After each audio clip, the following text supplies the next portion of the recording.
बिस्मिल्लाहिर्रहमानिर्रहीम। अस्सलामु अलैकुम। मैं हूँ फ़हीम अख्तर। नाज़रीन, आज एक बार फिर मुस्लिम लीग नून को एक बड़ा झटका लगा है। तो यूँ झटकों की, मुस्लिम लीग नून को लगने वाले झटकों की हैट्रिक मुकम्मल हो चुकी है। आज अमलन पंजाब की हुकूमत ख़त्म हो चुकी है। हमज़ा शहबाज शरीफ आज अखलाकी तौर पर वज़ीर आला पंजाब नहीं रहे, क्योंकि जिन मुनहरिफ अरकान ने, PTI के मुनहरिफ अरकान ने उन्हें वोट दिया था और वज़ीर आला पंजाब बनाया था, आज वो अरकान पंजाब असम्बली की रुकनीत से फ़ारिग हो चुके हैं। आज इलेक्शन कमीशन ऑफ पाकिस्तान ने मंगल को महफूज किया गया अपना जो फ़ैसला है वो सुनाया है। इस फैसले को chief election commissioner Sikandar Sultan Raja ने दो बाकी मेंबरान के साथ मिलकर भरी कोर्ट में सुनाया। उस वक्त गहमा गहमी अपने अरूज के ऊपर थी। टोटल 3 से 3.5 मिनट की ये समाअत थी, और इतनी 3.5 मिनट की समाअत जो है वो इतनी भारी पड़ी हमज़ा शहबाज के ऊपर और मुस्लिम लीग नून के ऊपर कि उनकी जो हुकूमत है वो फारिग हो गई।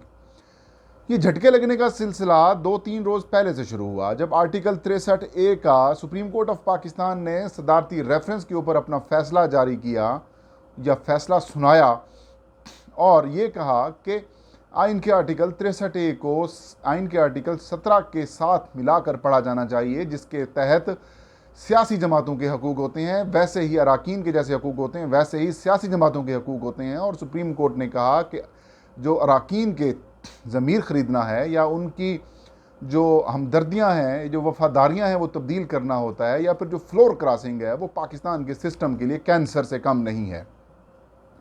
और ये हुक्म दिया कि इन मेंबरान के वोट काउंट नहीं हो सकते, जिसके बाद हमज़ा शहबाज और नून लीग और शहबाज शरीफ को बड़ा झटका लगा। हर तरफ ये बात चली कि अब इनकी जो हुकूमत है वो ख़त्म हो गई। फिर दूसरा बड़ा झटका कल लगा, जब सुप्रीम कोर्ट ऑफ पाकिस्तान ने FIA, नैब समेत वो तमाम जो हाई प्रोफाइल केसेस के प्रोसिक्यूशन या फिर तहकीकात करने वाले अफसरान हैं उनके तबादलों से रोक दिया, और हाई प्रोफाइल केसेस भी रोकने, वापस ना लेने का हुक्म दिया। उसके ऊपर मौलाना फजल रहमान बहुत तिलमिलाए। कल कराची में जलसे से उन्होंने खिताब किया और अदलिया को टारगेट किया और ये कहा कि आप एग्जेक्टिव की पावर्स इस्तेमाल अगर कर रहे हैं तो फिर आप इक़्तिदार में आ जाएं। एग्जेक्टिव ने अगर पावर्स इस्तेमाल करते हुए ये काम किए हैं तो आप कौन होते हैं ऐसा करने वाले। और तीसरा झटका आज इलेक्शन कमीशन ऑफ पाकिस्तान के फैसले से लगा। PTI के 25 अरकान पंजाब असम्बली, जिनमें सर फहरिस्त अलीम खान साहब हैं और जो बाकी मेंबरान हैं, वो डीसीट हो गए। अब ना हमज़ा शहबाज वज़ीर आला रहेंगे और ना वो मेंबरान पंजाब असम्बली सीटों पर रहेंगे। तो यूँ पंजाब का जो एक बार फिर पावर कॉरिडोर है वो तहरीक इंसाफ के लिए खुलने वाला है, और जो लोटे थे वो अपनी सज़ा को पहुंच गए। वो लोटे टूट फूट का शिकार हो गए। ना लोटे इधर के रहे, ना लोटे उधर के रहे। और मैं ये कहने में बिल्कुल हिचकिचाहट महसूस नहीं करूँगा कि पंजाब में और बिलखसूस मरकज़ में अलीम खान और जहांगीर खान तरीन की जो सियासत बनी थी, वो जो एक पहाड़ बना था उनकी सियासत का, वो पहाड़ रेत का साबित हुआ है, और आंधी और बारिश आने के बाद या फिर तूफ़ान आने के बाद वो ख़त्म हो चुका है। इमरान खान का मुकाबला कहा जा रहा था कि नवाज़ शरीफ की सियासत और आसिफ अली जरदारी के दिमाग से है, और इन तीनों का मुकाबला चल रहा था और ये सोचा जा रहा था कि सबसे पावरफुल सियासतदान कौन है। तो आज साबित हो गया कि पावरफुल सियासतदान इमरान खान है, और आज इलेक्शन कमीशन ऑफ पाकिस्तान ने फैसले में उस पर मोहर ज़ब्त कर दी है। बताएंगे हम आपको कि इलेक्शन कमीशन ऑफ पाकिस्तान के जो 23 सफ़ात पर मुश्तमिल फ़ैसला, जो कि chief election commissioner Sikandar Sultan Raja ने ख़ुद तहरीर किया है, इस फैसले यानी कि ये जो फ़ैसला हुआ है, कह सकते हैं अनडाउटली के झटका जो मिला है मुस्लिम लीग नून को, या फिर जो चीफ इलेक्शन कमिश्नर ने शायद अपनी मर्ज़ी या मंशा से हटकर ये जो फ़ैसला दिया है, ये उन्हें किसने मजबूर किया है, और इस फैसले में कहाँ कहाँ इलेक्शन कमीशन ऑफ पाकिस्तान ने थोड़ा सा चीज़ों को ट्विस्ट करने की कोशिश की है।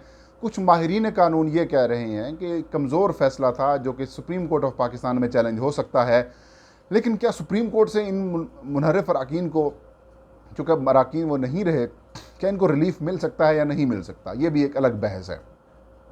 हम आते हैं फ़ैसले के ऊपर, और ये बताते हैं कि गुज़श्ता 72 घंटे में इलेक्शन कमीशन में क्या होता रहा और किसने इलेक्शन कमीशन ऑफ पाकिस्तान को मजबूर किया कि वो ऐसा मुस्लिम लीग नून के लिए सख्त मुश्किल फ़ैसला करे। नाज़रीन, मंगल को इलेक्शन कमीशन ऑफ पाकिस्तान ने यह फ़ैसला रिज़र्व किया। मुनर्रिफ अरकान के तमाम वकला ने और तहरीक इंसाफ की जानिब से बैरिस्टर अली ज़फ़र, फैसल चौधरी और मलिका बुखारी जो हैं वो पेश होते रहे और उन्होंने अपने दलाइल दिए और ये कहा कि इन मुनर्रिफ अरकान ने पार्टी पॉलिसी की खिलाफ वर्जी करते हुए हमज़ा शहबाज, जो कि हमारे मुखालिफ उम्मीदवार थे वज़ारत आला के लिए, उनको वोट दिया और जो हमारे उम्मीदवार थे चौधरी परवेज़ इलाही, उनको वोट नहीं दिया। तो ये आर्टिकल 63A की खिलाफ वर्जी के मुर्तकिब हुए हैं, इनको डी-सीट किया जाए। PTI की तरफ से ये मौक़िफ़ इख्तियार किया गया कि हमने इनको तहरीरी तौर पर पार्टी हिदायत दी, हमने इनको हिदायत ना मानने पर शोकाज नोटिस दिए और पार्टी की पार्लिमानी पार्टी के इजलास में ना आने और फ्लैटीज़ होटल लाहौर में मुसलसल शिरकत के ऊपर इनको हमने शोकाज नोटिस दिए, लेकिन इन्होंने जवाब नहीं दिया। मुनर्रिफ अरकान की जानिब से ये फरमाया गया कि ये झूठ पर मबनी और बदनीयती पर मबनी रेफरेंस है। हमें किसी किस्म की तहरीरी तौर पर पार्टी हिदायत नहीं दी गई थी और ना ही कोई पार्लिमानी पार्टी इजलास हुआ था जिसमें यह कहा गया हो कि चौधरी परवेज़ इलाही तहरीक इंसाफ के उम्मीदवार हैं वज़ारत आला के लिए, और ये कहा गया कि कॉन्फ्लिक्ट ऑफ इंटरेस्ट है कि वो स्पीकर हैं और वो वज़ारत आला के उम्मीदवार थे, तो कैसे उन्होंने हमारे खिलाफ रेफरेंसेस भिजवाए। ना हमें पार्लिमानी पार्टी की तहरीरी हिदायत मिली और ना ही शोकाज नोटिस दिए गए। इस बुनियाद के ऊपर इलेक्शन कमीशन आयशा गुल अलाई इमरान खान केस का फ़ैसला जो है वो मंजर सामने रखे और कुछ और सुप्रीम कोर्ट ऑफ पाकिस्तान के जो फ़ैसले हैं उनको सामने रखे और इन रेफरेंसेस को खारिज करे। PTI ने जवाब दिया ये गलत बयानी की जा रही है। हमने इनको तहरीरी तौर पर पार्लिमानी पार्टी की हिदायत भी भिजवाई थी, सोशल मीडिया TV चैनल्स के ऊपर भी वाइडली सर्कुलेट हुआ था। चेयरमैन PTI इमरान खान ने वाज़े तौर पर ट्विटर के ऊपर एक पैगाम भी दिया था कि तमाम मेरे मेम्बरान वोट करें, नहीं वोट जो नहीं करेगा 63A के तहत उनके खिलाफ कार्रवाई की जाएगी। और ये जो जवाब है ये बिल्कुल गलत है। इलेक्शन कमीशन ने फैसला महफूज किया। 72 घंटे के दौरान बहुत सारी मशावरत की गई। इलेक्शन कमीशन की जो लॉ विंग है उनके साथ मशावरत हुई और बहुत सारे जो माहिरीन कानून थे उनके साथ मशावरत की गई और इलेक्शन कमीशन ने काफ़ी मशावरत और फ़ैसले किए और मशावरत और इजलास किए। सुप्रीम कोर्ट ऑफ पाकिस्तान की जो जजमेंट थी उसको भी मंगवाया गया, उसका भी जायज़ा लेने के बाद आज इलेक्शन कमीशन ने फ़ैसला सुना दिया है और इन मुनर्रिफ अरकान को डी-सीट कर दिया है। अब यहाँ पर ये सवाल पैदा होता है कि इलेक्शन कमीशन को किसने मजबूर किया है इतना सख्त और बड़ा फ़ैसला करने के लिए। तो नाज़रीन, वो सुप्रीम कोर्ट ऑफ पाकिस्तान का वो तारीख़ी फ़ैसला है जिसने पाकिस्तान की सियासत से लोटू और ज़मीर फ़रोशी का जो धंधा है उसको हमेशा हमेशा के लिए ख़त्म कर दिया है, उसके ऊपर मट्टी डाल दी है। सुप्रीम कोर्ट का ऐसा ज़बरदस्त फ़ैसला है जिसके बाद पाकिस्तान की सियासत में कहीं भी जो लोटे हैं वो इस्तेमाल नहीं हो सकेंगे। अब लोटे सिर्फ वाशरूम में ही इस्तेमाल हो सकते हैं। तो इलेक्शन कमीशन को मजबूर किया है सुप्रीम कोर्ट के इस ज़बरदस्त फ़ैसले ने, जिसके ऊपर इलेक्शन कमीशन ने फ़ैसले में भी मेंशन किया कि सुप्रीम कोर्ट ऑफ पाकिस्तान का हालिया जो फ़ैसला है उसके तहत ये पाकिस्तान के इंतखाबी निज़ाम, पाकिस्तान के जमहूरी निज़ाम और बिलखुसूस सियासी जमात के लिए ठीक नहीं है। इलेक्शन कमीशन ऑफ पाकिस्तान ने कुछ 3-4 सवालात उठाए थे। उज़्मा कारदार ने कहा था कि मुझे पार्टी की मेंबरशिप पहले फारिग की जा चुकी है, तो मेरे ऊपर इनकी पार्लिमानी पार्टी के फ़ैसले का इतलाक़ नहीं होता।